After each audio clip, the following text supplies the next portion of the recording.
So I'm the Executive Director of TreesUpstate, Joelle Teachey, and I'm here with Pace, owner and instructor at Southern Ohm.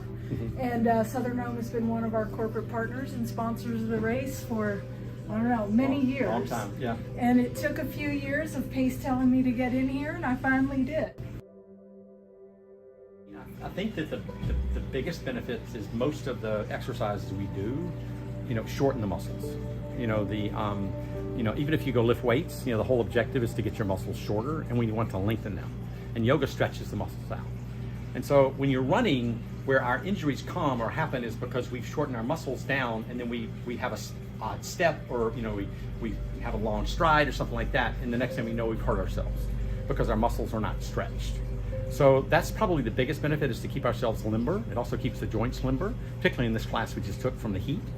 So that's probably the biggest benefit. As I mentioned to Joelle a second ago, if you have something that you love, any sport, golf, tennis, running, anything, if you add hot yoga to it, you'll be able to do that longer because it balances. If we're doing one thing, then we're gonna probably end up not having the balance on the other side to allow us to continue with that type of exercise or practice or whatever we're doing. The reason I use the cue Quiet in the Storm is because the class is very hard and very hot, and as a result, and it's challenging. So as a result, we get frustrated. We're hot. We may want to get something to drink, and can we let all those things go? And can we just be calm in the storm and breathe and focus and be relaxed and let those things go? And the class challenges us in a way so that we drop those things or we lose those things. Like we'll start breathing quicker, or we'll start panicking or things. And can we come back to, let's be calm, let's breathe deeply, and let's be still.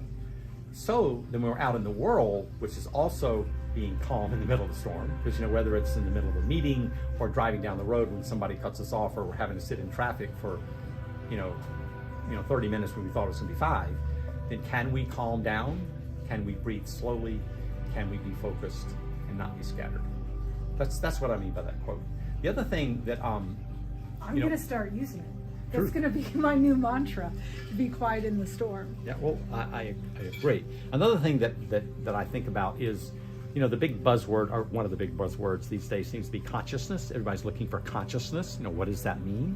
Well, the road to consciousness comes down concentration. Because if our minds are scattered, we'll never be conscious, because we're all over the place. So by focusing, we calm everything down. We find the road to consciousness. So we slow down, we breathe, and we find that quiet place, and the world will drop away and we'll be still in the middle. So that's what we want, and that's in the class like that allows you an opportunity to practice that, because the class is hard and hot. Mm-hmm. And so if we can be still in that hard, hot environment, then we are finding that road to consciousness. So. That's good stuff. Pace, can you show me a really good stretch for runners, or a really great pose for runners? Okay. I know there's so many. Yeah, there are. When you think about a top one, top two. Okay, well, probably, standing head to knee, which we did early in class. Mm-hmm. It's where, we have different options, but you raise your, we'll raise the right leg up to the floor, okay? We'll reach down and grab the bottom of the foot here, okay? We can stay here if we want to, or we're gonna kick the heel out, okay? Now, the thing about this is it's about being still and stable. So we just talked about being quiet in the middle of the storm.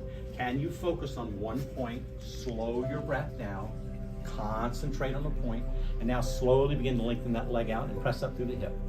Press up through the hip, focus on a point, use your breathing, calm, slow, find a focal point, find the stillness, use your breath.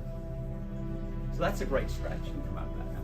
And then we switch and do it the other side, raise the left leg up, same thing the other side like this. But you notice the importance of focus in that posture. The posture is not just about stretching, it's also, can you be still? Can you look at one point and breathe and settle yourself down? Notice how still you become. Your eyes are still, your breath is slow. That's the secret. That's what you're looking for, is that center place.